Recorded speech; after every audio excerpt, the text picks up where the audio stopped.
Hello, ladies and gentlemen, and welcome back to Last Minute Kickout.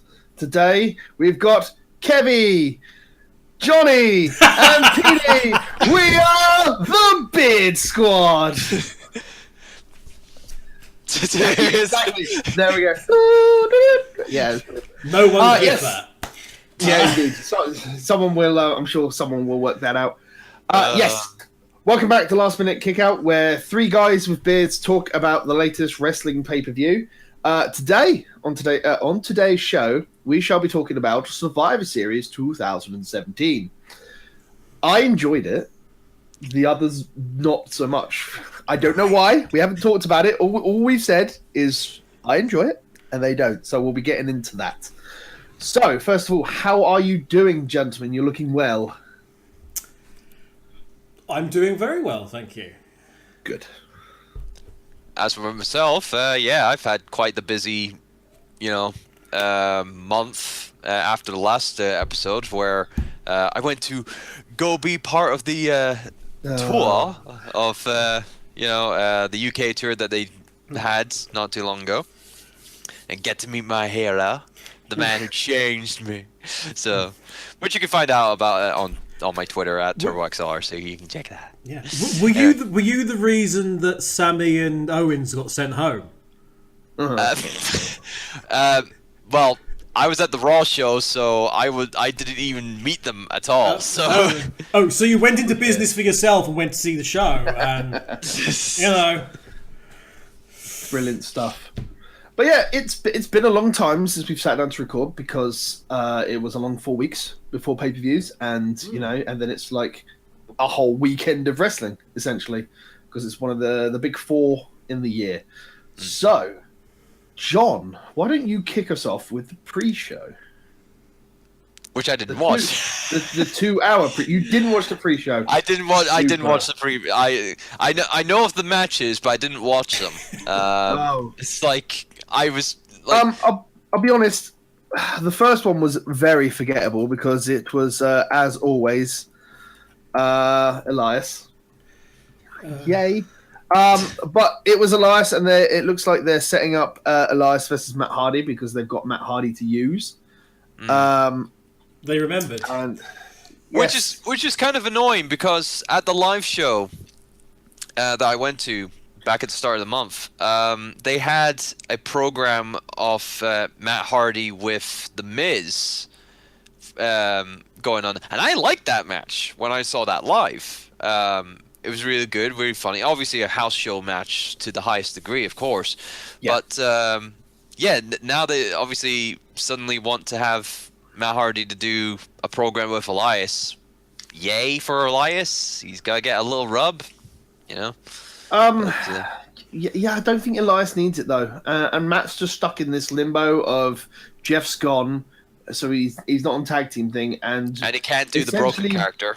Exactly. Although there has been some development on that, so the broadsheets are reporting, but we won't see that till Royal Rumble, I'd imagine, if it manages to happen. So, if it does, otherwise it was a serviceable match, but as always, they're building Elias up to be this guy who's not exactly this beast, but he's continuing his semi-undefeated streak against high-profile wrestlers, we should say.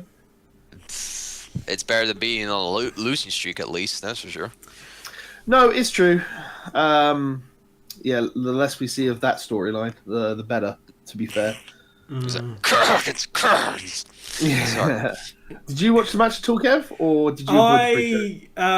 Much like Turbo, I looked at the concept of a 2-hour pre-show before a 4-hour pay-per-view, and I just went. Even though I'm a massive Matt Hardy fan, I just went no.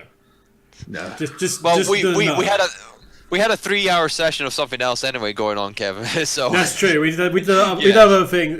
We were doing other game things, but yeah, for LMC. But no, even if we weren't, no, there wasn't an Usos New Day match on there either, was there? That would make you want to tune in. This was just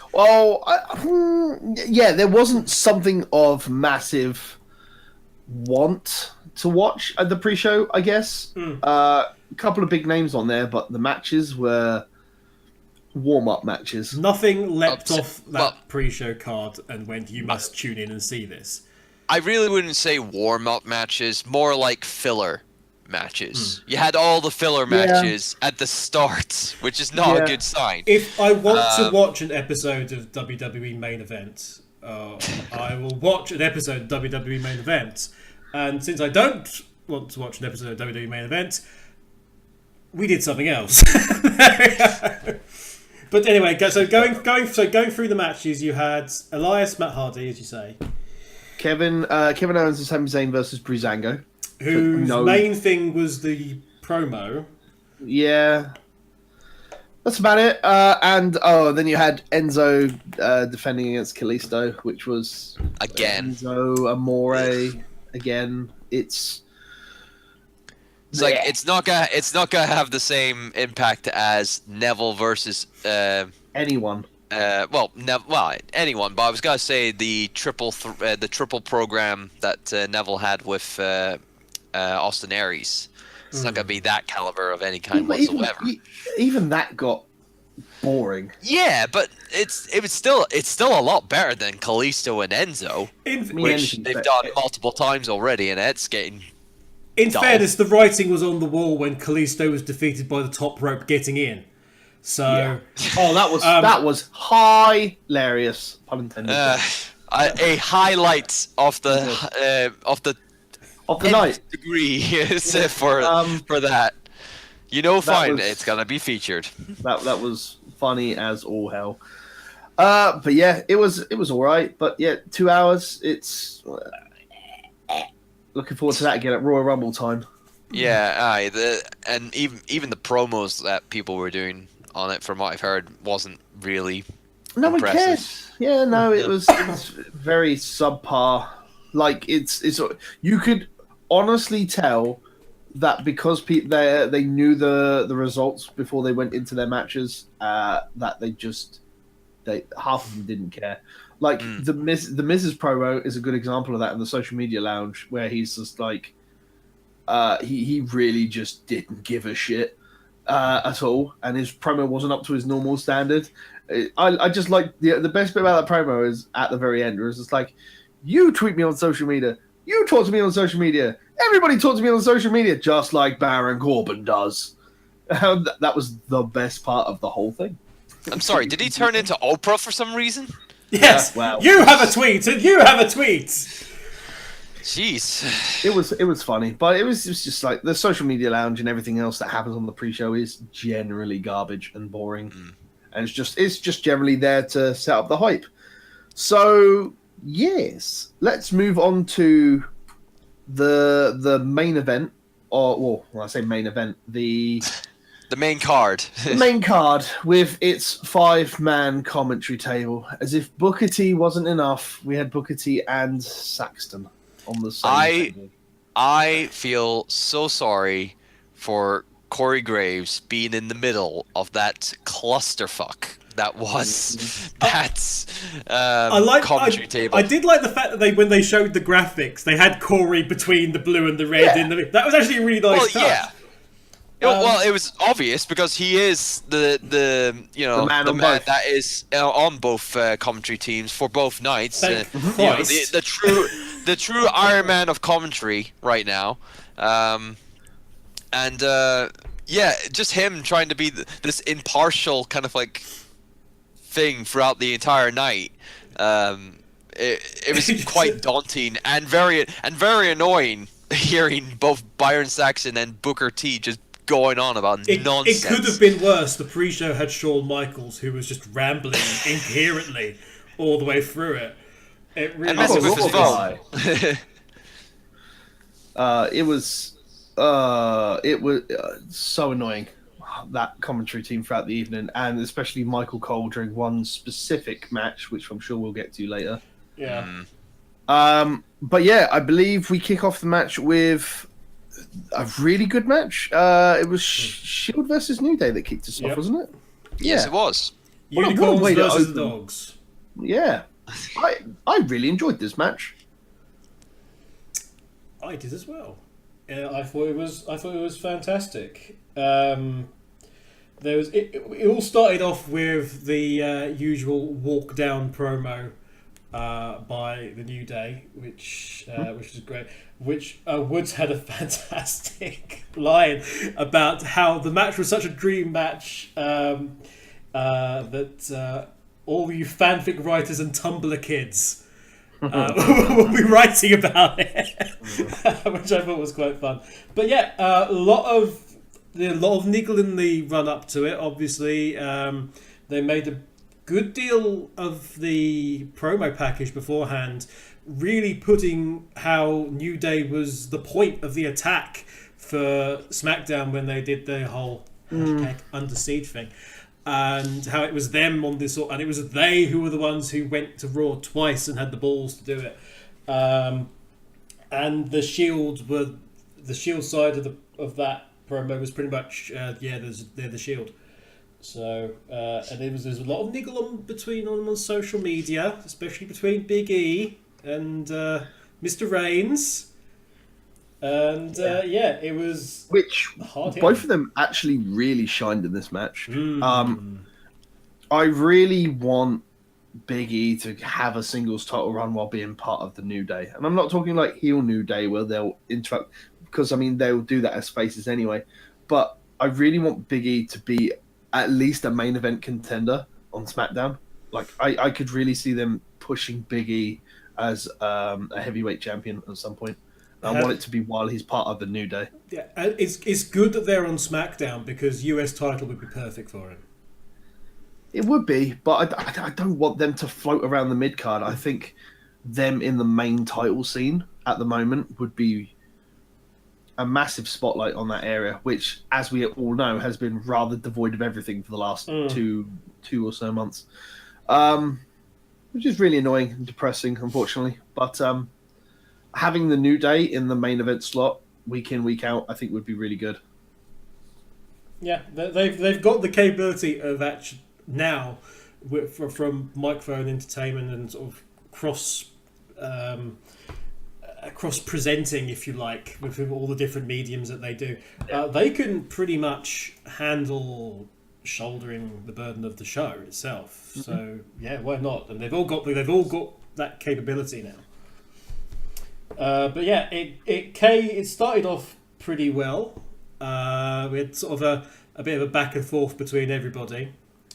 What I thought was quite funny was because the New Day made a whole thing about Roman's everyone having their flat jackets still. And the first thing I was looking when they came down was like, oh yeah, no, Dean's not got his on, and here comes no, he doesn't have his on either. Where's Roman? Oh, there's Roman. Roman's got his on still. Which was the big dog. The big dog who doesn't need that. Yes, he needs his body armor.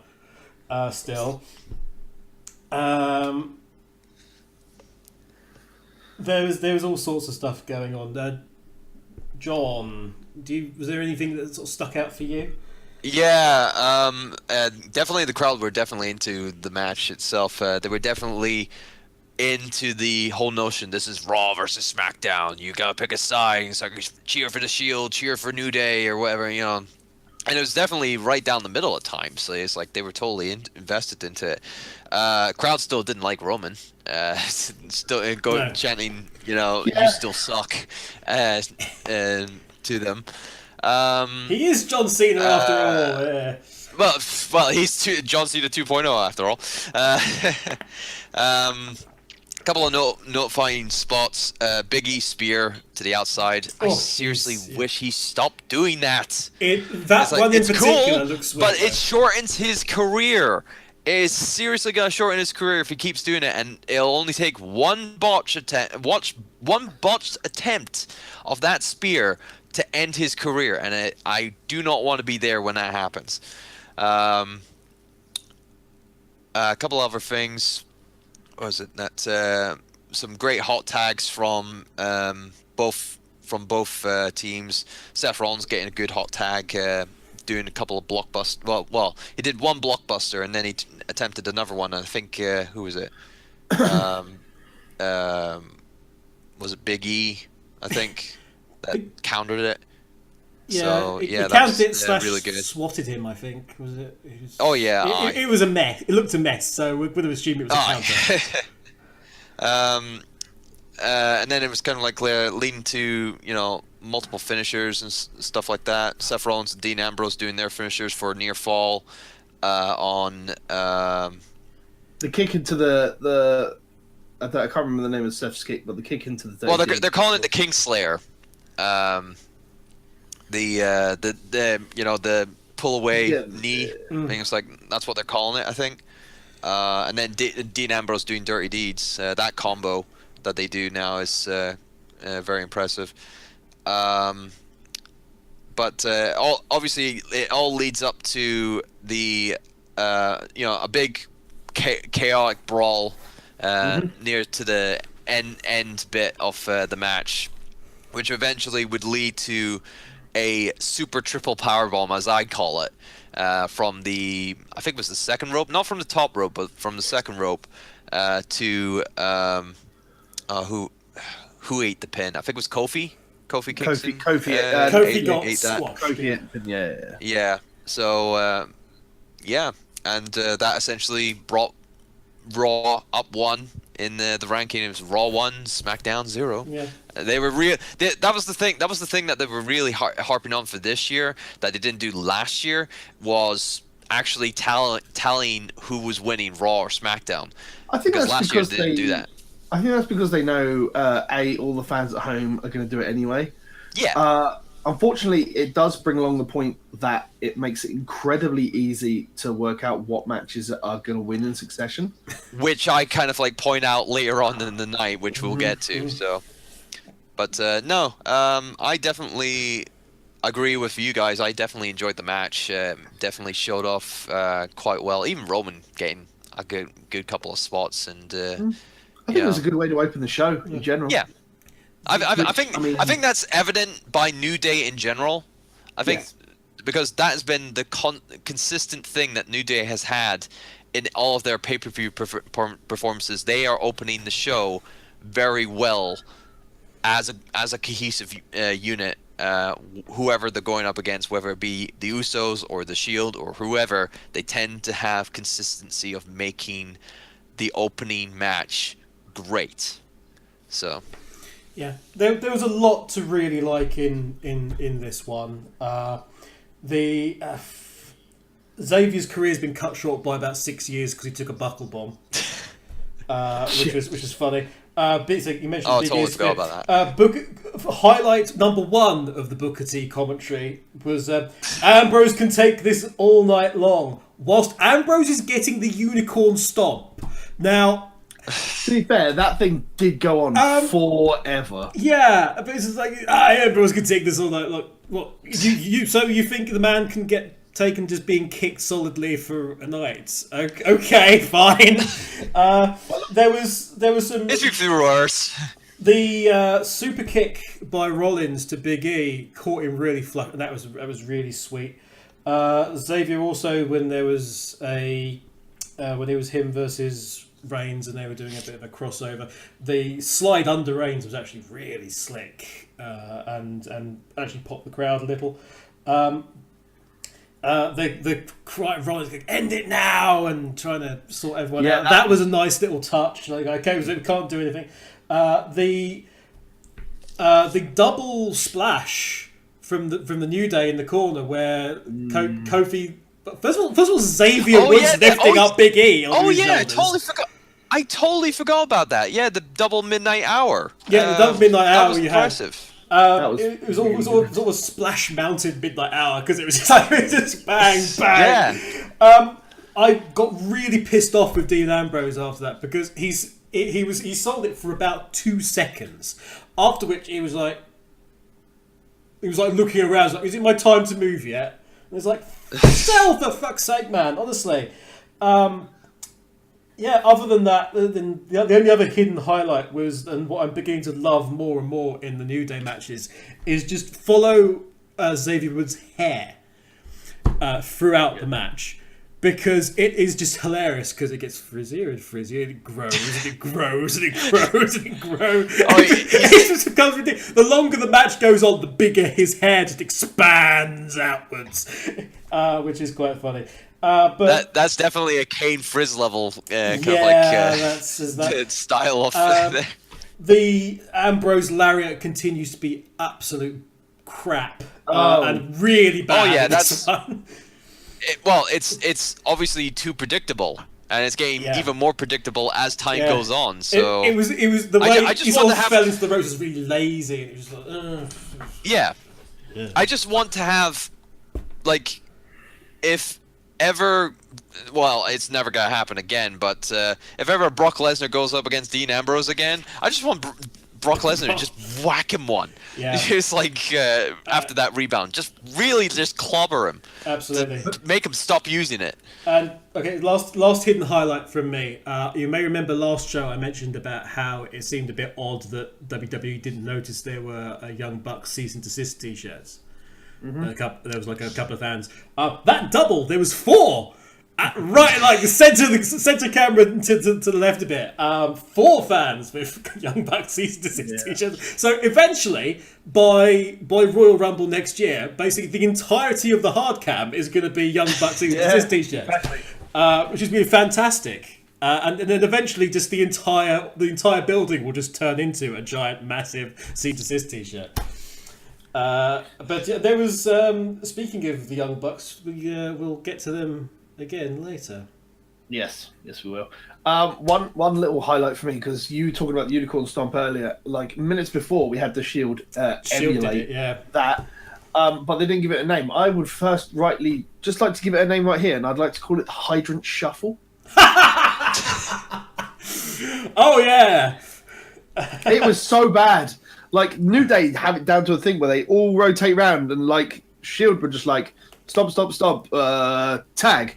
Move out, stomp, and I was just like, this is so bad. Oh, alternative name, the Dog Pound. Oh god. Goodness gracious. I think the only downside is that I had a very big inkling going into this match because it's the first true Shield reunion on pay-per-view that they were obviously going to go into this match and win it. Yeah. Which is a shame. I don't think the Shield needed it, but then New Day don't really need the rub either. So it's basically based on the story that they're kind of like telling leading up to the match. It was showing that because Shield was done in, and Ambrose and Seth Rollins lost their tag titles because of the New Day interrupting and doing all that. That they needed to get that win over the New Day to rectify that, issue and whatnot. To get that heat off and absolutely. get that. I just don't think a stable of 3 previous world champion winners needed to get a pay-per-view win. True, but from that point of view, they didn't need that. But from the story point of view, like they needed it. At least the actual match itself made it look like that it wasn't going to be one-sided, which it wasn't, and it was a very good match. But going from that into something which was very obvious as who was going to win, the Women's Survivor Series match. Oh, God.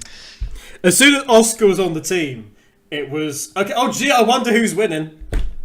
The only thing was the only way that they were going to get out of it she was counted out. But I mean, you spoke in the last match about Ambrose's bad lariats. Can we also add Natty's shitty fucking spinning clothesline into that bundle of garbage? I hate that thing. It's so bad. It's not as bad as who else was in that team, right? Take it away, John. Before we get to the match, I really wanted to say, what was the point of the... Yeah, it's like... I hate... obviously, Stephanie McMahon is obviously the heel and whatnot, but why does she have to insinuate that she's the powerful woman that made this happen? She is... Because this is harking back to her promo at what was it, Takeover Brooklyn, for the main event of or not the main event, but the women's match between Sasha Banks and Bayley for the NXT title, the Iron, where she kind of like, I was like, she had a promo saying it's like, these wonderful women, and it's like, these are the main. It's all about her, and it's like, you didn't do anything, and you doing this promo to hype up your women. That's not working, okay? I mean, I wouldn't do Stephanie a disservice. She was probably a big part of bringing it back from the Divas bit to back to. Well, a wee bit, but not majority. Well, I mean, she doesn't wrestle, so absolutely not. You've still got to have the talent there, but she had to be the arguing force to get out of the sexist dump that it actually was with her father. Which we're all pleased it has gone out of that. Yeah, no, absolutely. But at the same time, all the promos during the main show were absolute crap. Yeah. Unfortunately. I don't recall a single one. But it's the same. We get it every year. Like, it's either some backstage promo for the men's match or some backstage promo for the women's match. And they're all just garbage because the biggest problem with it is getting a team of face and heels to work together. And that's the biggest problem, is that it's never going to work. Especially when you've got someone who is iconically a heel authority figure trying to do a face promo. It doesn't work. Yeah. Also, point out, it's like Alicia Fox losing her hat. That was funny. That was funny. Which is not the only funny thing that will happen in this match. What was it? This is obviously. They were definitely going through the eliminations for this quite quickly, I think. For this match, because you had Becky Lynch getting eliminated quite quickly by Bayley. Sorry, that's the other way around. Sorry. I'm right. Bayley eliminated Becky Lynch got eliminated first by a roll-up pin, and I was really annoyed by that. And before that, what was it? Alicia Fox took a very botched top rope stunner. Which, like, obviously it's like she was like hanging on the top rope, and Becky Lynch was like, bringing her onto the rope, and total miss. It was like, did not work. I get the feeling. It's a shame because I think it was specifically filler, this match. Which wasn't the case last year, to my knowledge. No, but this year you specifically had. They specifically built up the teams to have two powerhouses in Nia Jax and Tamina. Tamina, who we've still seen absolutely nothing from in terms of the show type of end. Like, she's not been built up in the way Nia has. And then they also go, we've got Asuka, the undefeated in 700 days and still undefeated on main programming, which, going back to our earlier complaints in the other two shows that we've done, breaking up their continuity of NXT and the main roster again, because sometimes they do it and sometimes they don't. It's really weird. And so I think the biggest problem going into this match is, like, it was going to come down to Asuka at the end, and whether Asuka was either going to eat a shit pin or just continue the undefeated streak. And I think everybody knew which direction it was going to go in. Yeah, because they weren't going to do a count out elimination for Asuka. That was definitely not going to be on the count, because everyone would be, because the crowd was right behind Asuka. Like, the crowd was really behind Asuka, and they knew that she was this unstoppable force, and they knew that they weren't going to do her in whatsoever. So if they did do that swerve there, then that would have been really, really bad. Was it? I mean, granted, good for Tamina cleaning up her Superfly splash a little bit, that did look nice. Because she's not been really good with that finisher at times, but it looked like she was actually okay this time around with her with it. Yeah, Lana took a pretty big bump as well, didn't she? Like off the ring apron when Yes, she did. It was really and really she nasty, didn't she was in heels and she was in one of them, so she landed really awkwardly as well. And yeah. It's the biggest thing that annoys me about Lana is obviously she wants to try to be on par with the other female talent, but because she's got no proper wrestling back history and I don't think they don't want to put the time in because obviously her matches aren't serviceable, but they've just literally moved her on to like the same role she had with Rusev, just with Tamina, and I'm like, I want to like Lana, but it's just like they're not really doing anything with Tamina to make us want to see Lana, and it's just like. And it just gets back to the point that when they're out in matches, we just get the "we want Lana" chance, and it's just like, what do you do in that point? Yeah. Yeah. So I think you were up to Tamina and doing stuff. Yeah, Tamina got eliminated Bailey with that first Superfly splash. What is it? Nia Jax and Tamina faced off. That got quite the crowd pop because the Samoan heritage right there, which won't be the first time. It's that happens.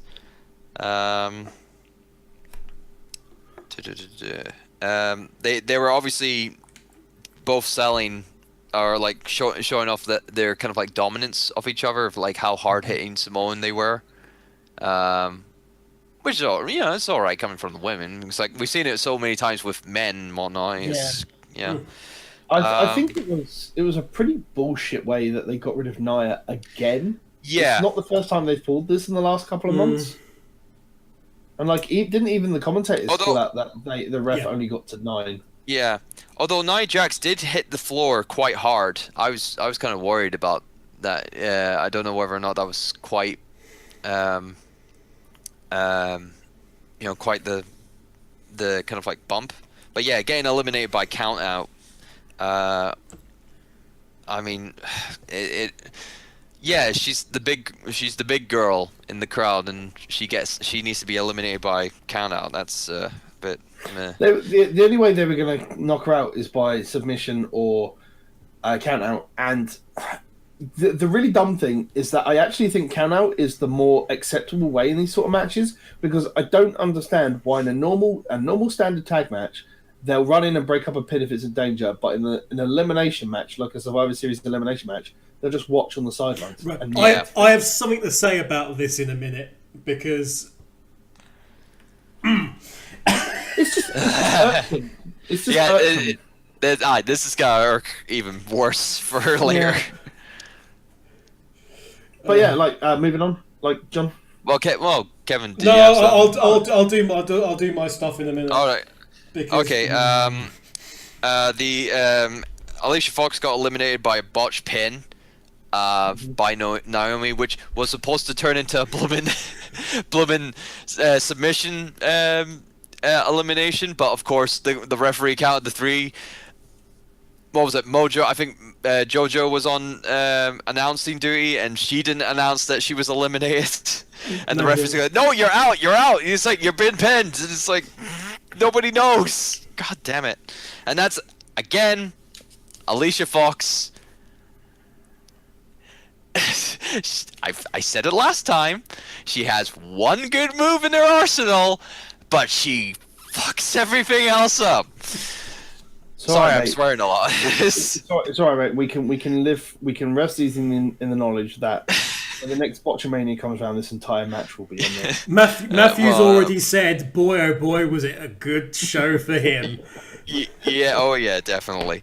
Naomi got eliminated by Sasha Banks by the Bank statement, which I think would then lead to Asuka being the sole survivor and taking on the 3 remaining Smackdown team members and eliminating them one by one.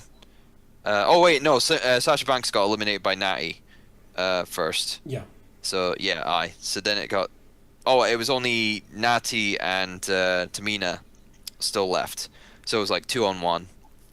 And Asuka just took him out quite easily, tapping out Tamina, and doing what was it? Another submission, the Asuka lock on Natalia to get the win. The one where they rolled, she rolled up Tamina, I thought was really, really cool. But it looked like she landed badly on the back of her neck. Otherwise, it looked really cool how she rolled her into it. And oh yeah. I mean, Asuka has a really good way of like getting people into a submission, whether it be an armbar or a leg lock or anyway, or even into the Asuka lock, where obviously she kind of like did it in a very simple way this time around with the Asuka lock of like doing a it's not an atomic drop, but kind of like a sit down drop of some kind. I don't know what it would be called, but just sitting her down, boom, into the Asuka lock, and done. But no, it was good. It was good, obviously, that they used this match to get Asuka strong over again. Because she doesn't need it though. Well, she needs some momentum, because at the moment she's not gonna go for the women's title until WrestleMania season. I'll tell you that much. No, and I guarantee you that will not be a one-on-one affair either. That will be a triple threat or a four-way. Aye, but they need to keep Asuka as a credible kind of like force in the women's division by having her be the sole survivor in this Survivor Series match. Because if she was, this obviously happens later on in tonight, but for her being the sole survivor after being, like 2-on-1 and whatnot, made her more credible and more strong. Whilst we'll talk about later in the other elimination match where that wasn't the case. So, I mean, I haven't. I mean, just an interlude. We're recording this after Raw, but before SmackDown. I haven't watched Raw yet. But they can't, if they're going to build Asuka strong, they can't keep having her face doing it the Braun Strowman way, where it's just like she'll just crush a local talent. You know, like that needs to change. Like if they want to build her up as credible, the problem with her matches against the local talent is that they're not building her up as a monster. They're building her up as well. It's like a static, like the about 50-50 booking on the actual thing, but it's like then it's just an instant smash, and it's just they can't. That's not the right way to book them. You need to book them against your credible female performers already, and show that she can beat these high level performers. If you want to push her to these new people who don't watch your NXT product. Yeah. Well, Kev, you got the floor. What do you have to say? Right. Okay. I'm looking forward to this.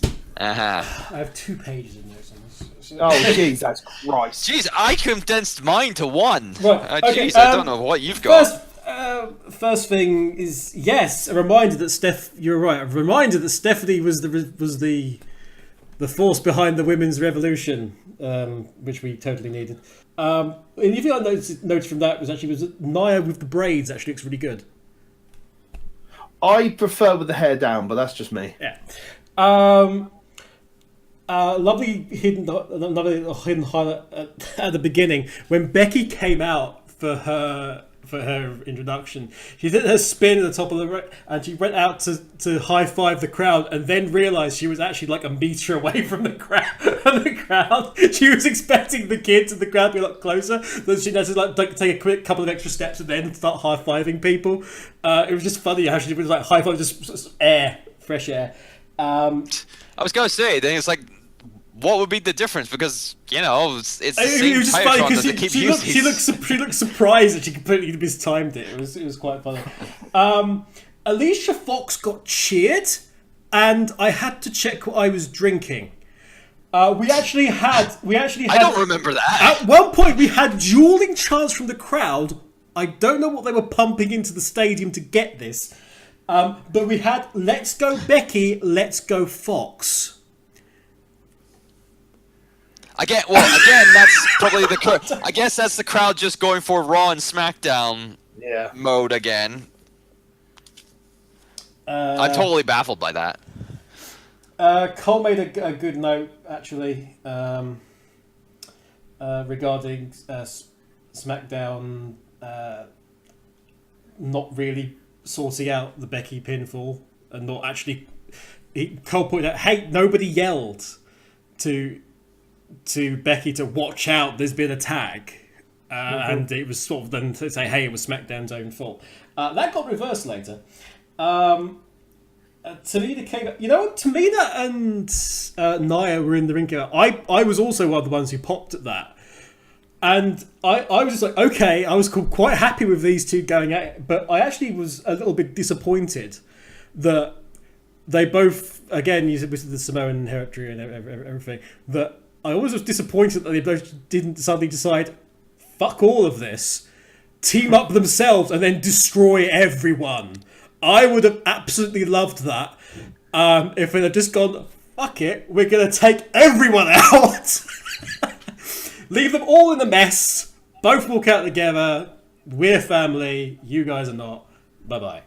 I'd have absolutely loved that.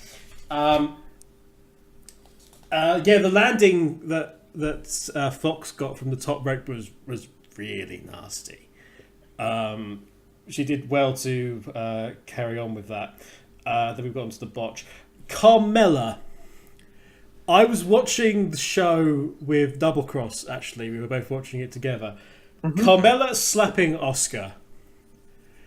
We just both went together. I prompted, oh, fuck. It's like, okay, she's dead. She's actually dead. There was a lot of... And then she was. Speaking of slaps, Sasha to Natty. Dang, was that loud? That echoed throughout the arena. Well, that just shows you how dead the crowd were during this match, I'll be honest. From time, it got like about halfway and people were dying. So, this is where I was just like going, because there was a nice bit where I think Natty was in, the bank statement, and she was reaching out to Tamina, and she was actually screaming, "Help me, help me," which then Tamina came in and broke up. Yeah, I remember that. That was actually really good. Yeah, about a minute later. About a minute later, you've got Sasha in... I think it was Sasha in the Sharpshooter. Looking directly at Asuka.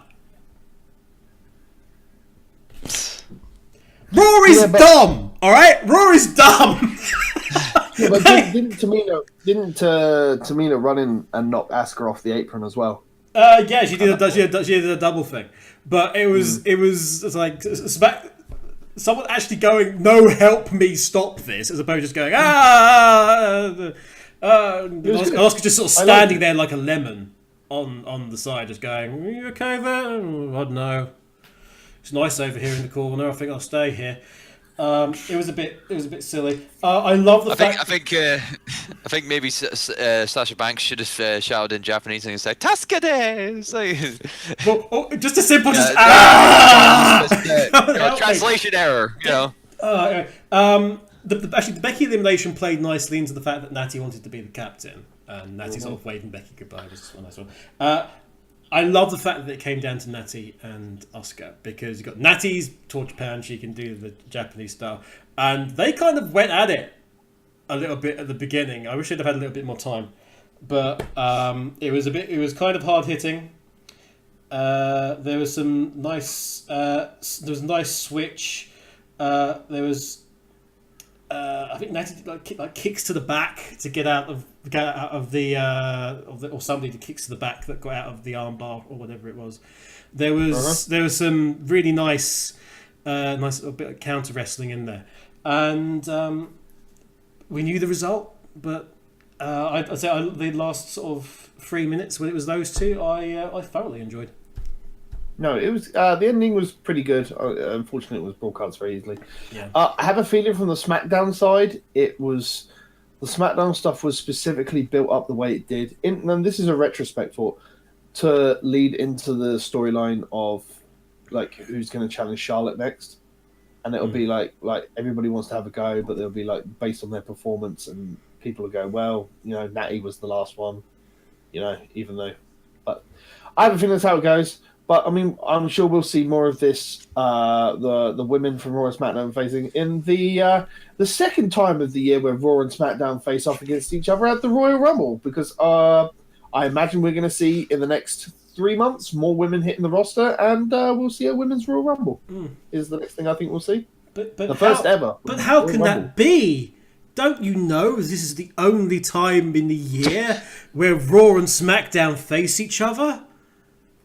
No, go head to head. Not face each other. Oh, they go head to head. Oh, that's the cunning thing, is it? It's all right, because what everybody else has seemed to forget is that this is the second time in as many months there's been no bloody title matches. Oh my bloody god! Well, we have champ versus champ matches though, which leads us right to the first one. With Night of Champions, literally. I know. I was going to say Night of Champions, where a champion will face a contender. It's actually Clash of Champions. Clash of Champions. Yeah, that's it. I did the classic WWE mess up. I'm sorry. Yeah. I thought it was okay. I didn't really have any problems. I think a lot of the problems stemmed with too many people in the match at the beginning. I think it would have been more serviceable by a big brawl between all the women, like to show they're more than just these things. They can actually properly brawl. None of this happy slapping brawl, but properly throwing people into the barriers and make use of that other table, since they only used one at the end of the night. You've got 2 tables.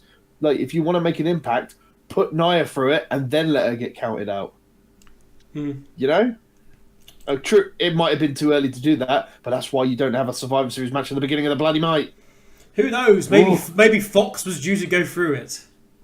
Maybe. Who knows? Totally forgot about it. Who knows? But yeah, we should move swiftly on to, in my mind, one of the biggest letdown matches, because I was really looking forward to this, but it was one of the biggest letdown matches of the night, and being The Miz versus Baron Corbin.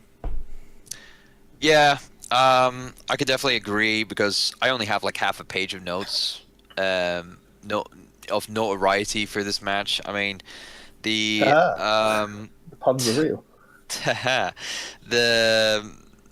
Obviously it all harkened to the kind of Twitter talk again, of Baron Corbin talking to Miz, and then Miz with that shocking, controversial video he put up of him being censored and whatnot, even though he didn't actually swear. Because he said a swear word. No, he didn't swear. It was censored, but I'll tell you now, he could have said anything that sounded similar, and it would have been funny regardless, because the raw footage of that is the actual swear. But I think this is just more. It was a really good hype leading into it. It's just unfortunate. It was just too boring. Miz was obviously building the match. Yeah, Corbin is not very good, I'm afraid. Yeah, I don't see his appeal. It's he's tall. That's it. Who is it? I mean, here's the thing. The Miz is atypically, because he's such a very safe worker, people could call out his matches as being slightly boring, because they're going to have less of the high risk maneuver stuff because of how safe he works. But his matches can be very good, and we've seen that. It's just I don't think he was able to pull it out of Corbin. And he wasn't. That's the problem. I mean, granted, through the match, Miz was obviously trying to work some psychology into it. Of course, he had Maurice at ringside to act as a little bit of a heat magnet, but really didn't factor too much into the match. Miz working on Baron Corbin's leg for a good bit, and then locking in the figure 4, but that would eventually just not work, because eventually Baron Corbin, he would try to sell the leg, but he'd be half selling per se, and he just wouldn't be fully invested to sell that injury. and just be able to kind of like run and do a deep six, and then eventually do an end of days to one of the Miztourage. I think it was like Bo or Curtis Axel. I can't remember who. And then he would be able to get an end of days on the Miz. Oh yeah, it was on Bo. It was on Bo. I got it on here as a note. And then he just end of days Miz gets the 1, 2, 3.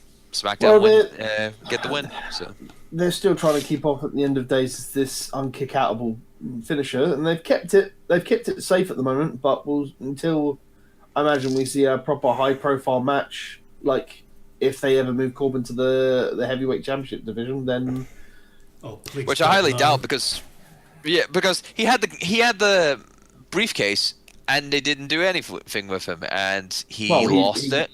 Like taking the briefcase away due to things, but it's like all I'm gonna say, if he was ready, he would have cashed in and he would have been successful, and he would have been the heel champion instead of Jinder Mahal. But apparently not.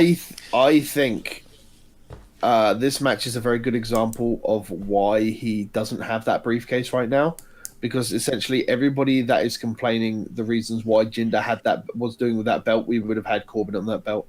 And I guarantee you that what we would have seen if he still had that briefcase is that Jinder Mahal would have got destroyed by Lesnar and he would have cashed in at Survivor Series. There's not much really to say about this one. I think that's the problem. It served as a piss break match, which is the really, really bad thing, because I really like The Miz. I really do. I think we all really like The Miz, especially considering how much he's come along in the last 3 years. I mean, a lot of people say like last year, but no, actually, last 3 years, really. There's, it suffered a lot because it was heel versus heel. We end up with having 2 heel versus heel matches in a row, and which would have been 4, really. If it was still on its case. I don't know what the idea was with that, but it was that. I mean, you mentioned the Money in the Bank stuff. Cole actually called him out when they were saying, "Oh, things wonderful! Look at Baron Corbin done this, and this, and this. He's won the Money in the Bank." And Cole went, "Yeah," and Miz was the one of the two of them who actually cashed it in and succeeded in doing so, which I thought was quite funny. Miztourage did something useful.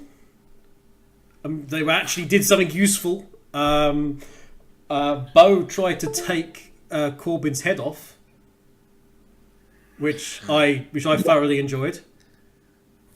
It was good. So there was that.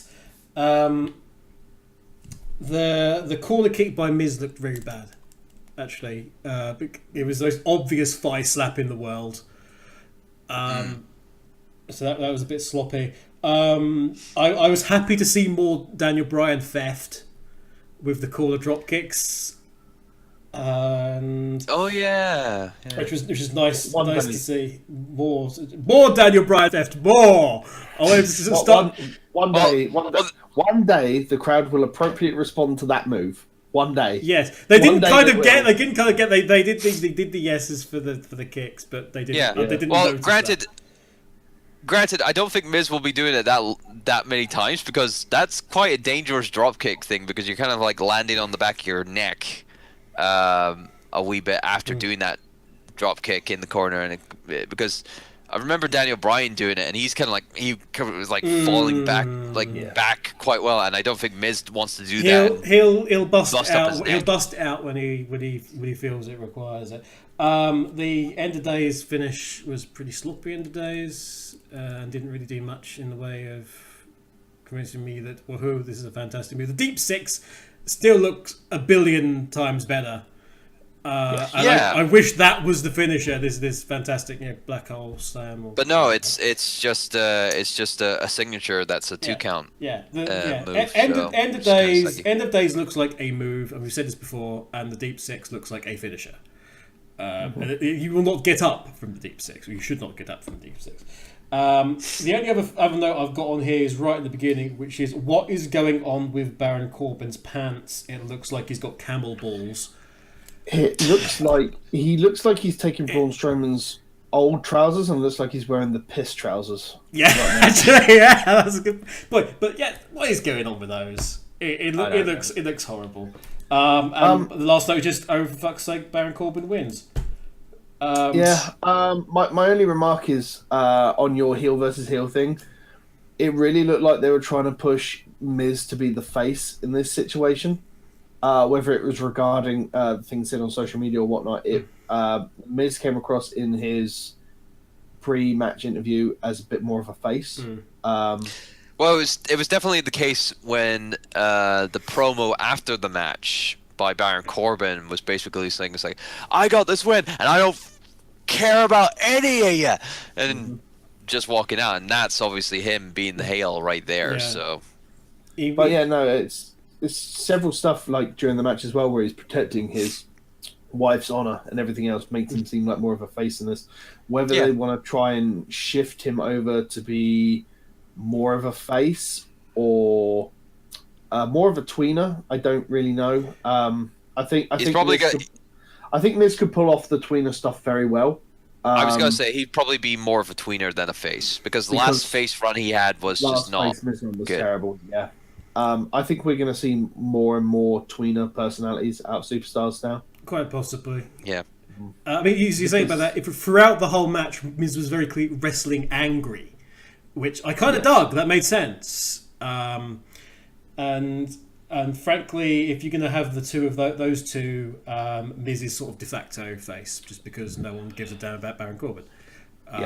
So. I mean, no one's cared about Baron Corbin, even with his matches on SmackDown. Let's be honest here; they've been super subpar. Well, he has been going up against Sin Cara for crying out loud. Yeah. Yes, but we can't. But that's something that Sin Cara will have to deal with. Yeah. Moving on, I can't remember what the next match was. It was either Cesaro and Sheamus or the women's champ match. It was Usos versus The Bar. Right. Yeah, The Bar. I really enjoyed this match. I thought it was spectacular. I would have to agree. It was actually decent. There was definitely a lot of good work by the Usos, especially at the end, which we'll get to. Yeah. But I would definitely agree. It was definitely a very good match between the two. A lot of good psychology from both sides, and although the promo at the start, I'm really not digging the whole Uso penitentiary thing.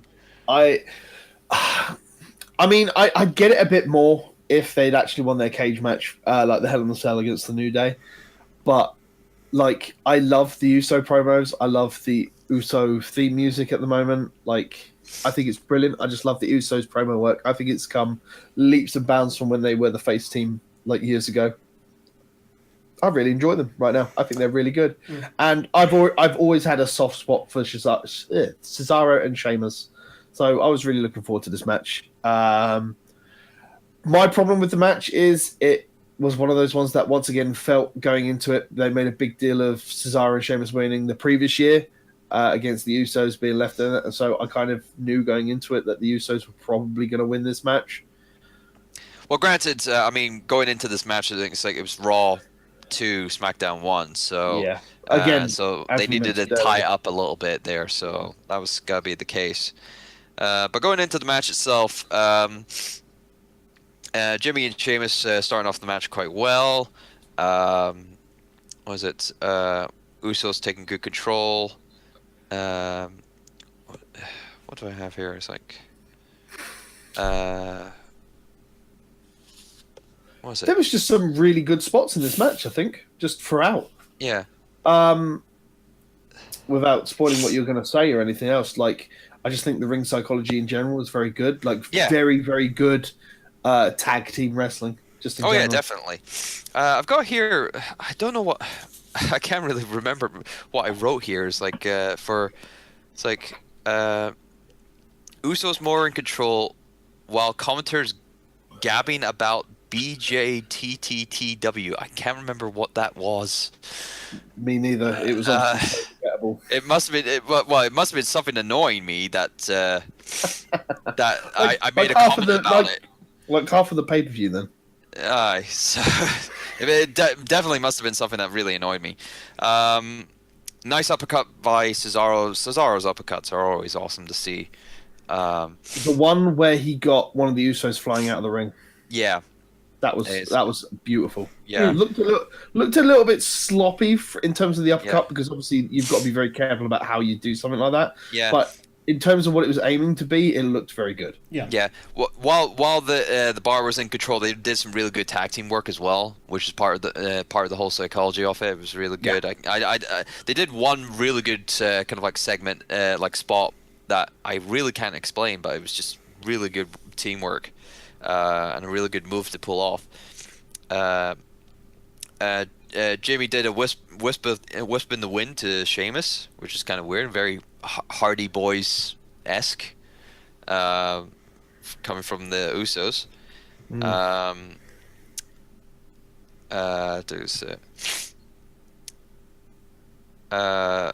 think at one point one of the Usos were a little late on a spot. I'm kind of like questioning on it. I can't remember what the spot was. It must have been like for preparation on a move or something. I can't remember. Cesaro put Jay into the sharpshooter, which is really good. Like obviously Cesaro's sharpshooter is not gonna be any Bret Hart kind of like sharpshooter, but it's pretty damn close.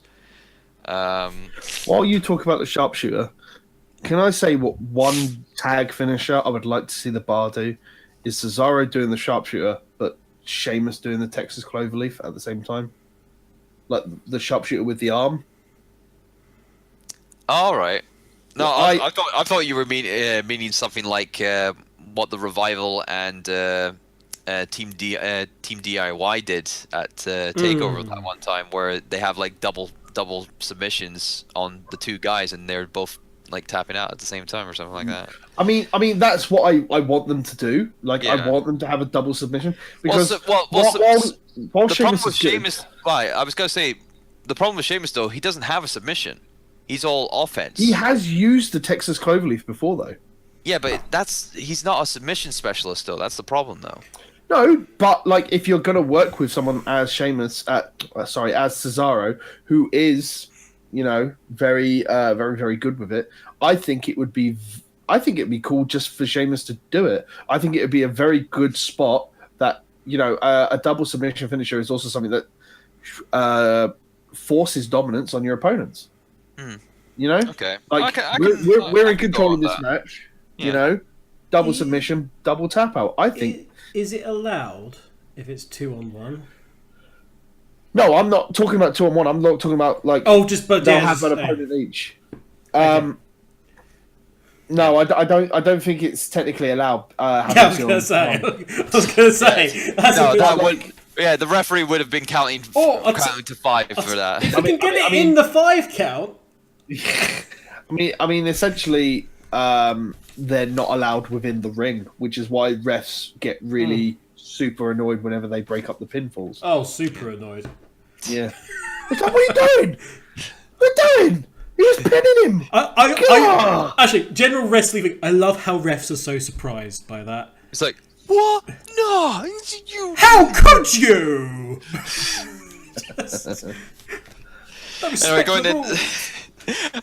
Going into the ending of the match,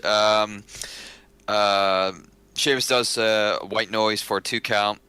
A great Samoan drop spot from the top rope. Oh yeah, I wasn't expecting that. That was really Doom good. Samoan drop, yeah.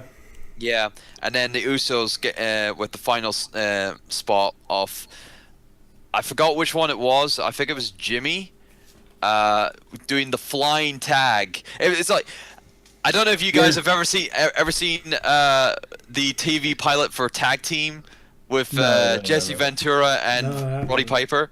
Oh God, you should see it. There's a moment in that TV pilot where the whole thing with them is that they're a tag team and whatnot, and they're like the crime fighting duo, like detectives and whatnot. And there's this one scene where I think it's like Jesse Ventura is being choked out by a goon and whatnot, and Roddy Piper sees this, and it's like goes into slow mo, and he's like tag in, like you gotta see a video clip of it. It's hilarious, and there's many reviews of it. But that's what I thought when it happened. It's like, and it obviously shows off with the replay later on where they have again I can't remember who it is. It's Jimmy and Jay. Jimmy, whoa, Uso number 1 tags Uso number 2. It was a good finish. It was a good finish. Obviously, that tag and dive going on to, I believe it was Sheamus on the outside. Cesaro, I think. Cesaro, I think Sheamus ate the pin. Aye. And then the splash onto Sheamus to finish the match, and that was a really good spot. That was really amazing. Very good spot. Funny, but amazing. Yeah. I thought funny for me, anyway. It was funny for me. Kev, Cliff Notes. Right. So heel versus heel again, and somehow the Usos were the faces in the match, and I didn't quite understand how. Especially after that promo. Yeah, they're both very heel teams, and I don't know, but the crowd were really into it. They were super pumped. The response on the "ooh so" was really loud. So the crowd were really into it, as I say. During the crowd started chanting "Uso, Uso" at one point, and Cesaro looked at them, and he was just the most disgusted man in the world at that point. He looked at the rope with such disdain. To be fair, you are talking about a man who went into the crowd to destroy a beach ball. Yeah, yes. Based on a recent Botchamania ending, he is the Kenshiro of the WWE at the moment. So it's just funny. Also, I don't know what's happening in the Sheamus household, but there's a wall somewhere with 8 stripes on it, painted. Oh yeah, on. I totally forgot about his hairstyle. What's happened? It's like the mohawk keeps changing into what can we do to make this mohawk look sillier, and now it looks like it has just his entire head has been dipped in paint. I think they're just trying to elicit the "you look stupid" remarks. They succeeded. Yeah, well, yeah. It was in full force. Where are we?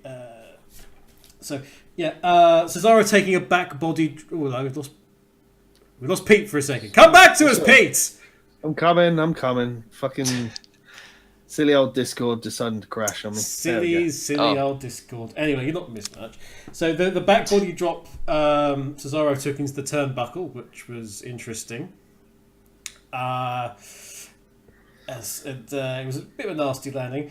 I actually quite like the callback to the finish of the 2016 match that they had with the sharpshooter and the brogue kick. Speaking of the brogue kick, it's about a tag team finisher. How about a heart attack, except it's the brogue kick that hits? Can you really do that from the top rope? I mean, that would be kind of dangerous for Sheamus. They've done some absolutely maddening stuff with the brogue kick before, so it wouldn't surprise me. If it was Sheamus landing on his back, it would be fine if he can do it. But at the moment, with him trying to do a brogue kick from the top rope in a heart attack style maneuver, I think that might be a little too dangerous, because if Sheamus needs to land on that leg, we might have a Sid Vicious kind of like situation. Well, what are you thinking of as the heart attack here? Because I thought the heart attack was kind of like no. Well, okay, I might be confusing it with the Doomsday. You're thinking of Doomsday. Heart attack is where it was the bear hug. It was the bear hug, and then it was the back and forth from the ropes, and then right. Okay then. Okay, then that's a bit better. Yeah, I think that'll be a bit better then. That would be an interesting one. They just don't seem to have a tag finisher. That's all I'm saying. Is like the Usos have got their double splash. I just think that they could use like a tag finish. That's all I'm saying. Let's go. Cesaro did very well at one point to get out of the way because he was sort of sent over the top rope from the corner, and he kind of got a bit tangled up. And then Sheamus was coming in at speed to do the corner post. And he did very well to get his leg out of the way because otherwise his ankle was going to get smashed into smithereens. Yeah. So well done on that. The sharpshooter itself on Jay, Cesaro sat right back on it. He was sitting on him and pulling. And I was, Jesus. I mean, that's probably the most I've seen somebody sit back on a sharpshooter in a very, very long time. So props to Jay for being able to take that because that must have freaking hurt. And then he dragged himself and Cesaro over to the rope, and then obviously with a little bit of assistance from Sheamus, from Cesaro rather. But that was a nice bit. Speaking of the drag back, and I was getting a bit confused there. Again, nice tag team psychology with Sheamus grabbing the leg and preventing the tag, and physically clawing and dragging himself back over to the other side. It was very nice indeed. And the mid-air tag was very sweet. Unfortunately, I actually didn't enjoy the match that much. And the reason why is that it's the one match on the card that the commentary utterly destroyed for me. Because it was so utterly bad, especially during the middle third. Do you remember?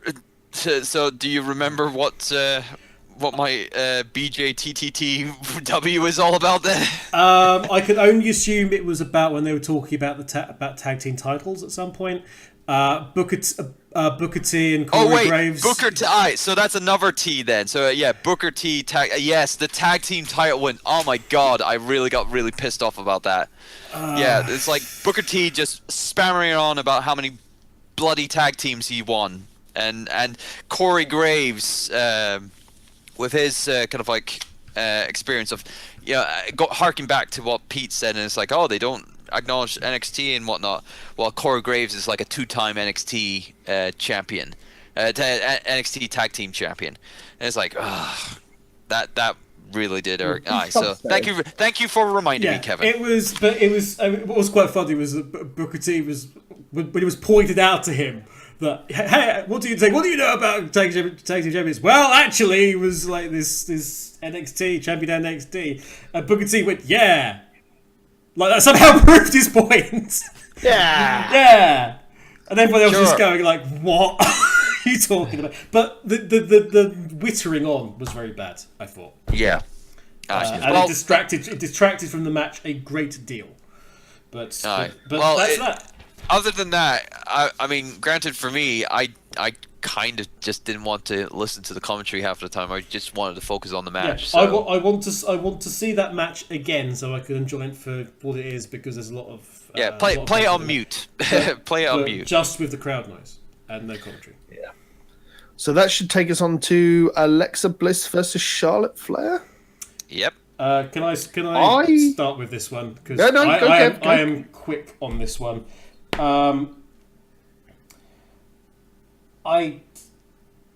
First of all, we pretty much start off with a collar and elbow tie-up. Why the hell would Alexa want to do a collar and elbow tie-up with Charlotte? She's got the strength advantage, she's got the reach and the leverage advantage. Alexa Bliss, what the hell are you thinking? Well, she does that a lot with her opponents. But at the same time, it's like, her opponents aren't normally 6 foot something. It was just a silly move. No, she's done it with people who are way taller than her as well. So she's just an idiot. I haven't got much to say about this because I thought the match was actually pretty bad, and I didn't enjoy it at all. Funniest moment was referee and Alexa having an argument about pulling of the hair. It's like, watch the hair. I know, and then the ref was like, "Well, don't do it then," which is very funny. the finisher was very bad and was there was a boot from Charlotte to what was supposed to be Alexa's face, but instead was you could go to a national park and find less fresh air than what it hit there, and it was just no. This is all you guys. You have this one. I just didn't like the match. Just wasn't a fan. No. Yeah, it just felt. I don't know. It just felt like they just wanted to make Charlotte win again, just to make it like she was just on top of just everything. With this whole, there was always a queen before there was a goddess, and oh my god, can I just interject with? I'm not sure if this is WWE that's trying to, because they're getting more indie wrestlers that are coming in who have trademarked their own names, but they have to feel like they have to put a tagline before every wrestler now. And I noticed this. I only really noticed it super heavily when SummerSlam happened, and they did the whole, graffiti writing on the wall where it had like their tagline. I'm so irritated that they have to do this with everybody they want to push these days. It's so annoying. Not only does it make the entrances take forever, it makes all these fucking taglines just pointless. The Empress of Tomorrow, the Queen, the Goddess, the Boss, the Hugger. It's just, I'm sick of it. And that's just from the women.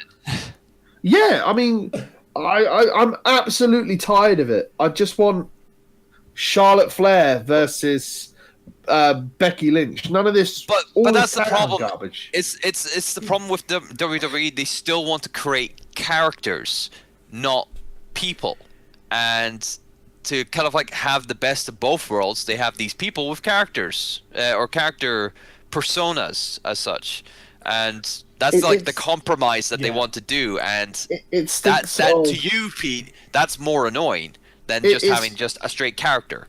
No, it stinks of WWE trying to find a marketing gimmick out of everybody they have where people use their own names, because it's this is why Charlotte. They already have that with certain with certain performers' names already, like Finn Balor and Kevin Owens. Pete, are you suggesting that there was actually some kind of, I don't know, marketing thought behind Sting suddenly becoming the Renegade? Whatever it was when he turned up. It was like, the icon, the franchise. Well, he's not those anymore because this is the WWE nickname that we specially picked out for him. And jeez. The Vigilante. That's Vigilante, not the Renegade. The Vigilante. The Vigilante.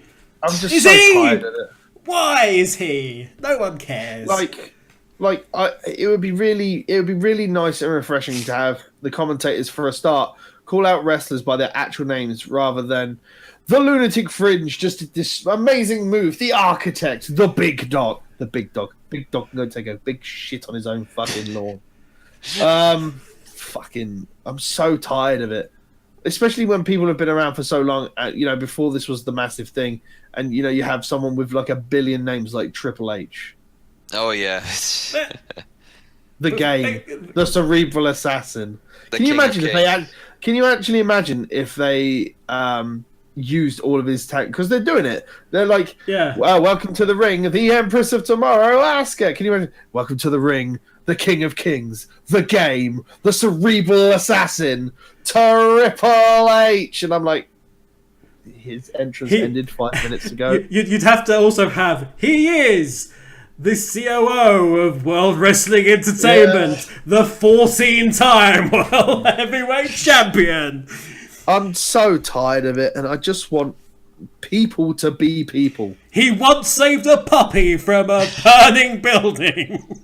No, that's John Cena. But yeah, his favourite colour is blue. It just goes on and on. I mean, we're obviously subtracting from like the actual match, which we probably should talk about, I guess. So take it away, John. Yeah, I mean, I've got. Tell me good things in this match, John, because. Please tell me the good stuff in this match. Yeah, because we didn't see it. Well, there was there was a good suplex done by Charlotte Flair when Alexa Bliss caught her. That was That's good. it. That's the only way we can make That's the only way we can make an Alicia Fox match good. Wait, She hold on. She leaves. Done. She gets herself carried out. She just walks in, suplexes, and walks away. That's all she needs to do. Build her up to be the biggest badass of her time, and then we'll just have everybody just do a good suplex, and then we'll just call it. And then WWE can just brand every promo as fucking trip to Suplex City day one. Hey, let's not forget that currently Bliss's one of her like finishing moves is a right-handed punch, and that's she can throw a punch. Slap. Everybody, everyone else slaps. So she can punch. She's KO punching everybody now. It's the small show. For fuck's sake. God, it's the Wii show. Don't give Vince ideas. John, cut your losses. Let us move on to a good match. Well, cut your losses. No, I want to do this. It's like Alexa Bliss called for a cold red. It's like, why did she call for? She called for a cold red. It's like, it's ridiculous. But yeah, I can understand your frustration, guys. This was quite forgettable at times, but I was a little invested, a little bit more invested than you guys. But no, I can understand. I can understand how you guys just didn't like this one. But I mean, I had like half a page of notes here, so dude, yeah. Let's just move on to. I'm sure the next match you would probably like even more because I did. I liked the next match, which was Brock Lesnar versus AJ Styles. It was worse. The minute Jinder Mahal lost that fucking belt, I was so happy for this match. Oh my fucking god! And do you know, I'm happy that this was a 15-minute match. I'm happy that Brock decided to turn up and earn a fucking paycheck. I really am. It was so good. Yeah. I really liked this match. Yeah. Although what I liked more about this match was just there's only one thing that was better than this match, but I'll talk about it afterwards. Yeah, well, the first note that I put down was, calling it now, Brock Lesnar wins. Question is, how fast? And thank God it wasn't as fast as I thought. Yeah. I didn't think it would. I didn't really think it would actually go that long, because I really thought it was gonna be a squash match. I think if it was Jinder Mahal, it would be turn up F5 leave. Yeah. But no, I want to hear Kev's story because are you just jostling? I'm kidding. Don't worry, I'm kidding. I love this match. I love this match. So, do you want me to do a little rundown then, or? By all means. Okay. Brock Lesnar having the dominant start, that was obviously a good choice. Him throwing AJ Styles like again, like I said last time, AJ Styles bumping like a fucking boss. He is absolutely amazing, and I'm surprised he actually is still alive. Brock Lesnar kneeing AJ Styles in the corner was an OMG moment by myself. He was just like he was just laying him in there. Brock Lesnar being a little cocky, showing some attitude and whatnot, and then AJ fighting back with different kind of like with Pele kicks, bringing down Brock Lesnar to a knee was really impressive. The crowd was definitely invested in this match as well. They were really hot, really wanting AJ Styles to win. What was it? Brock Lesnar got up to about four suplexes on AJ. All of them really, The suplexes were sold really well. They were just full on over the top, belly to belly. The German suplex where AJ just flipped in the air and just landed face down. That one. Oh, that was brutal. I really was concerned about AJ at that point. Eventually, AJ would constantly hit with forearms, keeping Brock Lesnar down, keeping him woozy. Awesome 450 splash from the ropes by AJ for a 2 count. AJ puts Brock Lesnar into the calf crusher. Oh my god, the counter for that by Brock Lesnar. That was brutal as bloody hell. He was just wailing on him into the mat. I legitimately thought that AJ was going to get a concussion from that. I'll say this now. I was actually middle of writing something else when that was happening. This line starts off with Lesnar is going mauve, and it just sinks into holy fuck me, he basketballed his head. I remember seeing that and almost getting out of the chair, like they should somehow stop him. He has done it before, or like it's been something that's been appearing as a counter, especially on house shows recently, where people are smashing their head into the actual middle of the canvas to break up the pin. But it's the first time we've seen Brock do it, let alone at that force. Geez. Yeah. Phenomenal forearm for 2, and then one. Now there was a bit there was one earlier part where Brock Lesnar caught AJ Styles from a springboard.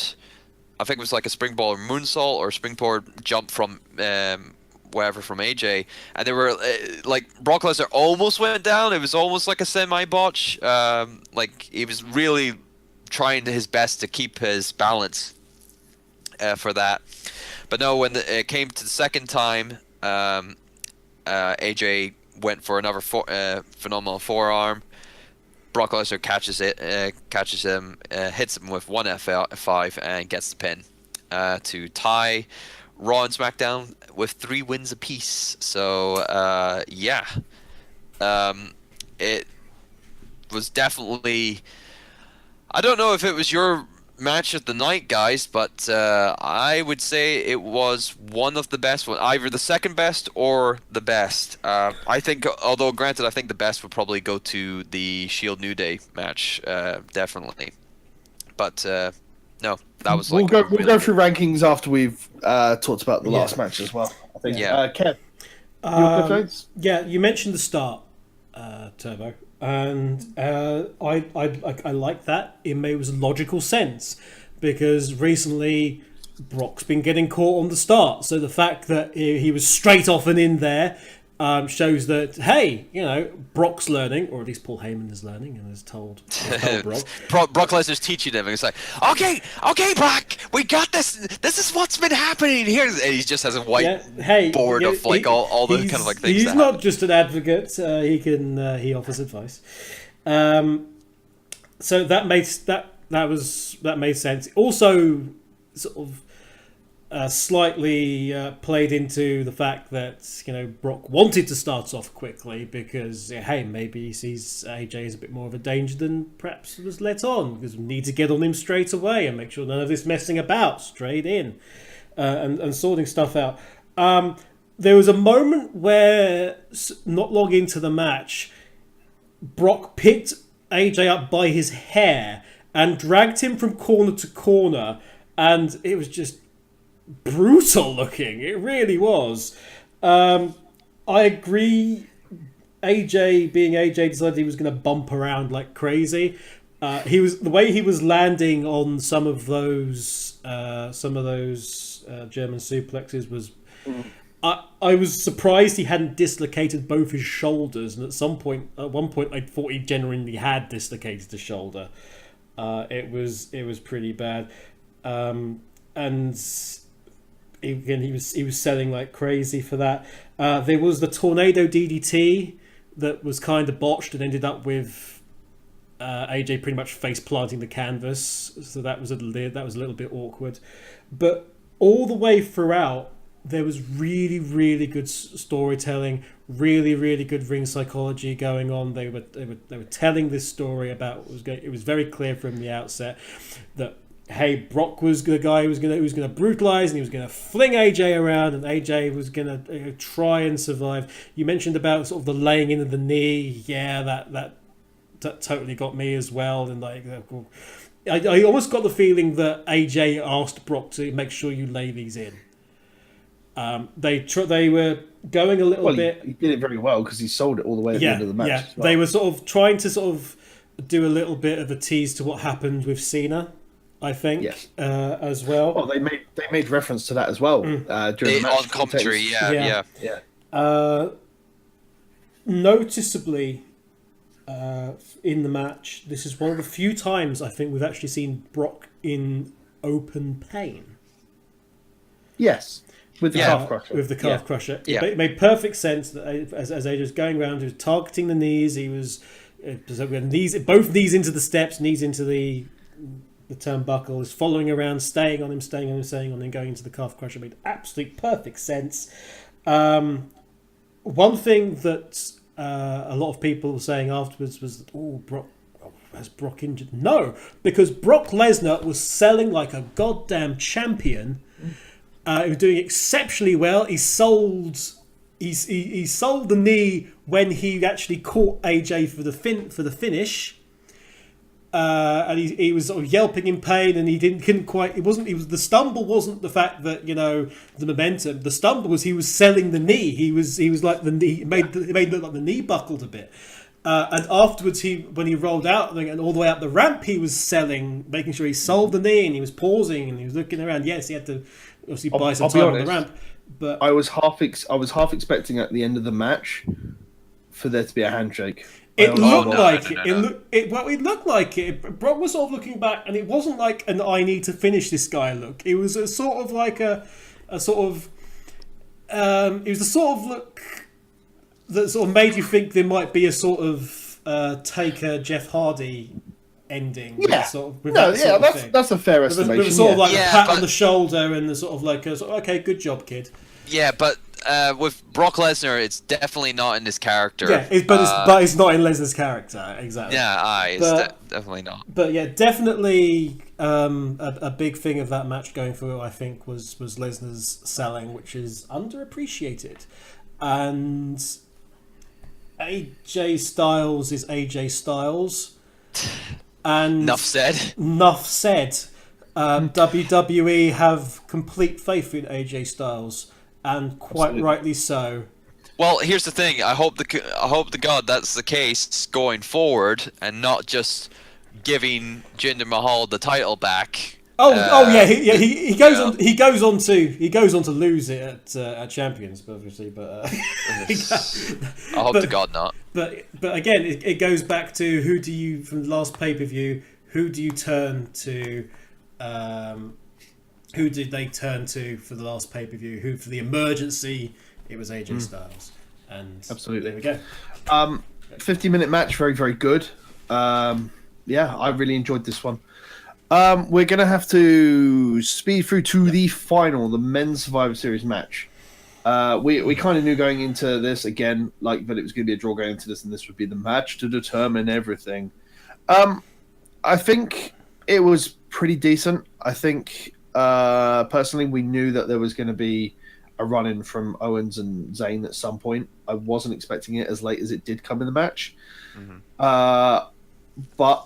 And then I wasn't expecting the way that the end went, like the Braun Strowman and Triple H ending. I was not expecting that, and it was very interesting to see, because we normally, considering Survivor Series is the thing that's meant to be, there's always going to be a screw job at Survivor Series, and it wasn't really that much of a screw job. It had two pieces where it could have looked like it, but Braun was like, no, you ever try to screw around with me, I'll break you in half. And the face hold that he did in Triple H was mental. That was really well done. The visual of Trips in absolute terror. Yeah. Was quite something, actually. It was picture perfect, definitely, with that shot of Triple H's fear. Props to him on the acting there, actually. Yeah, absolutely. Which got a little wackier when the cameras were switched off. We can talk about that later. Yeah. But no, I want to start off with both Triple H and John Cena coming to the ring. Why weren't they supporting their respective brands? Triple H, he was kinda. He was wearing red, but not Raw. I was expecting a John Cena like blue HLR shirt. I was expecting a new one, but no. Mr. Skittles, every color of the rainbow, already has a blue one, so he can't do that. So he go in with neon green. He was representing the Cena brand, or the Cena, or as we call it nowadays, the Cena Bella brand. Oh God, let's not. No, I don't know what was going on there. Anyway, abridged cliff notes, if you could, John. Okay, Samoa Joe and Randy Orton was starting off the match. Although, granted, before that, Shane McMahon trying to be a man, and or McMahon trying to be up Strowman is stupid. A lot of mind games between Finn Balor and Shinsuke Nakamura. That was awesome. The crowd was popping for that. What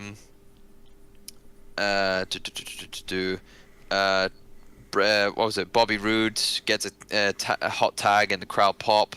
Triple H comes in and they have a little bit of mind games there with the taunts of the glorious taunt and the suck it taunt. I think it's fair to say with this match that the Raw side of this does what the SmackDown side of the female does, and they've specifically done it to lead into more storylines on there. Oh yeah, definitely. Kurt Angle was in good form, even though he was kind of working injured a little bit. He had his leg taped up. I noticed that. What was it? But when it got into the eliminations, it really was kind of annoying. Who got eliminated first? I think it was Shinsuke Nakamura got eliminated first. That was really annoying. It was, but I'm also glad he did, because fuck Michael Cole saying Shin every 5 seconds. Yeah, that irks me a little bit. Well, you can't call him by his last name, jeez. Well, no, but you can say Shinsuke. It's not hard. Oh. It seems overly familiar from Michael Cole. Yeah, he has to abbreviate it because he's stupid. He's not words with he's not letters. fast. No. What was it? There was some dissension in the ranks in the Raw ranks, so between Samoa Joe and Finn Balor, as evident, and of course Triple H and Kurt Angle.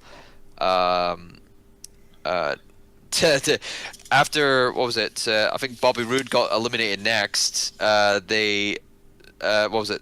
Even though they were eliminated, they came back to help with the rest of the Team SmackDown to suplex Braun Strowman through the table.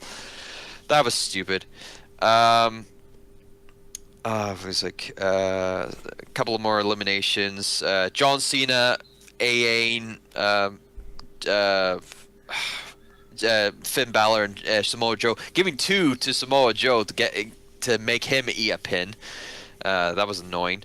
And then Finn Balor Finn Balor gets eliminated afterwards as well, which really annoyed me. Kurt Angle and John Cena have a little bit of I was looking tangle. forward to this. I was looking forward to it now. Yeah. John Cena gets taken down by two angle slams to be eliminated.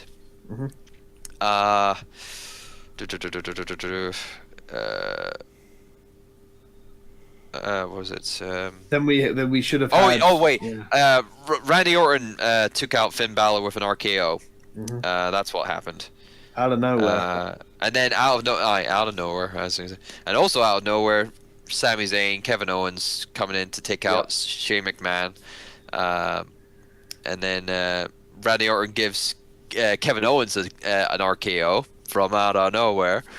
So people got their bits for that. But then he gets eliminated by Braun Strowman with a power slam, and it ends up being 3-on-1 with Triple H, Kurt Angle, and Braun Strowman against Shane McMahon. And I'm thinking, what the hell? You could have put in a little bit more of the younger guys in there instead. I agree.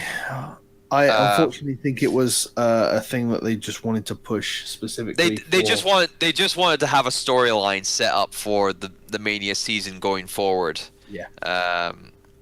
Especially with especially with what happened next. Kurt Angle obviously was going on. Shane McMahon putting him in an ankle lock for what felt like an eternity, and then Triple H, does the betrayal. He takes out Kurt Angle with a pedigree, and then rolls Shane McMahon over Kurt Angle for the pin. Mm-hmm. And everyone's thinking, oh yeah, he's on Team Blue this time, but nope, swerve. Triple H pedigrees Shane McMahon, gets the pin, and Braun Strowman is just like there, just like the rest of us, just dumbfounded at what he just saw there, and of course it was just him just going, "You're not gonna do that to me." It felt like the whole Kurt Angle thing felt like the really odd way to start building up into a WrestleMania campaign 3 months down the line. 4 months. 5 months down the line. It felt really 5 weird. months. Yeah. Aye. Kev. But yeah. Okay, so be as quick as I can. Before the match, there was a very nice video promo. One, again, little hidden highlight. When they got to Balor, they had Balor specifically at the point in time where the lyrics of the song was "Take bullets for me." So it was like, I see what you did there.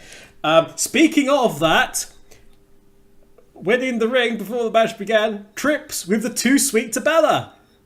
Seriously? Oh, yeah. Okay, let's go with that. I appreciate that Nakamura came out in blue. I honestly thought that he might just still come out in red for some reason. Red jacket. Yeah. I was like, oh, good, they've sorted that out for him. We had the sort of Not for John Cena though. We had the too sweet to the bridge of the nose and to Nakamura from Balor. That was a really good exchange. That first 7 or so minutes when it was all like little moments here, so you're getting to see, you're getting to see this guy take on this guy, and this guy wants this guy. That was really good. The crowd were really super into it. I was super into it. Lots of possibilities here. I noticed that when we had the Nakamura and Balor confrontation, everyone was going, yes. Trips was the one who was really looking around at the crowd, and he was taking it in, and you could tell he was putting that in his brain, and you never know.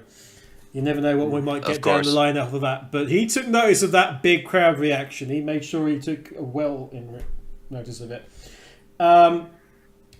There was an entire sequence about that where Raw, again with the dissension, and they're totally in control. Raw is dumb again. For some reason, then we had Strowman. I put it down here: Strowman versus the real main event Mafia. When he was taking all guys on his own, it was very strange. Cena took an absolute eternity on the 5-knuckle shuffle, and that was just annoying. Straight after that, he was going to the ankle lock. Cena stopped selling altogether. And just before the counter, he did what Ambrose did, and just sort of so I'm stopping now. Is it my turn? Are we good to do a count now? Good, yeah, okay, right, doing it now, and that was really bad. Shane had a nasty hit on the barrier. Actually, yes. Shane got the crap beaten out of him. He had a really nasty landing on, I think it was a suplex, and he kind of landed on his side. He was holding his back afterwards. It's not as bad as what happened to him last year. No, it's very true. The RKO on Balor was a beautiful one. It was a really nice one. The thing about RKOs, when they've got a bit of like horizontal travel as well, and they do a little bit of a spin as they go. Something about it. Which was very nice indeed. And then we've got to what Turbo is saying to the end. I've just got right at the top of the page is old guys rule. Wait, it's like we got rid of all because at one point, because obviously Strowman was taken out, and we just had Angle and Trips versus Orton and Cena, and because Shane and Shane was there as well, so it's all the old guys. Yay! We're doing wonders with this match in the future. there was a nice when it was just Shane. Shane had a very nice Oklahoma roll. It was actually really, really slick. I was actually really pissed about this match because they had Shane and they did nothing really with the potential to play on the history of Shane and Angle in their match with King of the Ring, which I thought they could have done. Mm-hmm. We've been waiting for a fucking eternity to have Shane and Trips really go at it. Never do. And yeah, it just goes into just fuck this shit, kick his ass, Braun. That was my last. But so we ended up with Smackdown kind of buried at the end, which was yay. Terrified Trips face for best meme of 2017, and but the thing that I thought was very notable here was John Cena was utterly irrelevant in that match. Utterly irrelevant. It could have been anyone else. They could have actually given somebody who was there full time and has the attention, on the SmackDown roster. Come out a chance. I think John Cena was just there as a way to get Triple H into the match. He was there as a counterpoint. But there we go. Okay, we're nearing the end of this. It was overall decent pay-per-view. John, rating out of 10? I am going to have to probably give it a 7. I think it's not bad. 7 out of 10 is not bad. Yeah, it could have been worse. I could bring it down a little bit more for the commentary and whatnot because that was all over the place. Like if I was fully focused on the commentary and whatnot, I'd probably give this like a 5, maybe. But because I was more invested into the matches and whatnot, I'm gonna say 7. Because Kev? Straight 7. It was a lot better than the previous pay-per-view that we watched, but like I say, commentary for improvement. Commentary was an issue. We didn't have a real. I wouldn't say we had like 2 or 3 big barnstorming matches like we have had previously on some of the cards. And it was a little bit all over the place and suffered a bit because of the need for storyline. Yeah, I mean, I'm gonna disagree with you both and give it an 8 out of 10. Mostly because I think I enjoyed a few more of the matches than you guys do. But I do agree the commentators were garbo, and it was leading up into storylines, which I'm not too bad for. I think it could be good.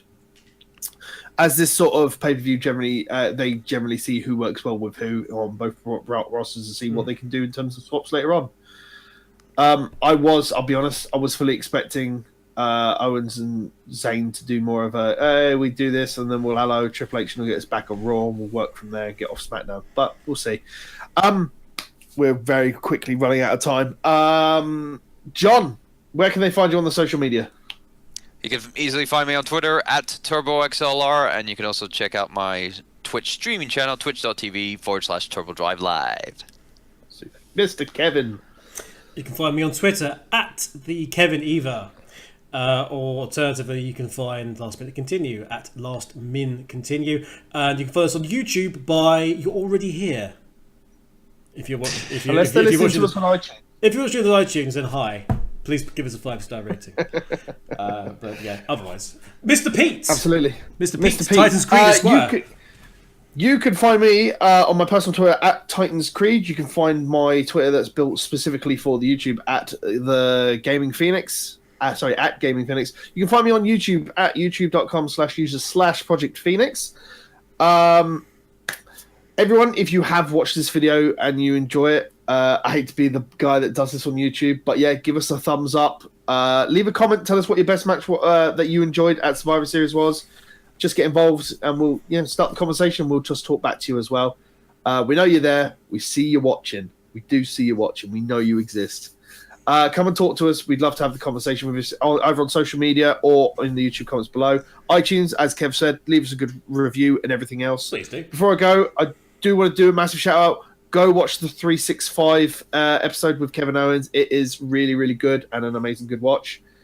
Otherwise, we will see you next time we're going to talk about NXT War Games, which the other two are excited about. I don't watch a lot of NXT, but I've heard good things about War Games, so it'll be an interesting show. Until then, thank you very much for watching, ladies and gentlemen, and until the next video /podcast, we'll see you next time.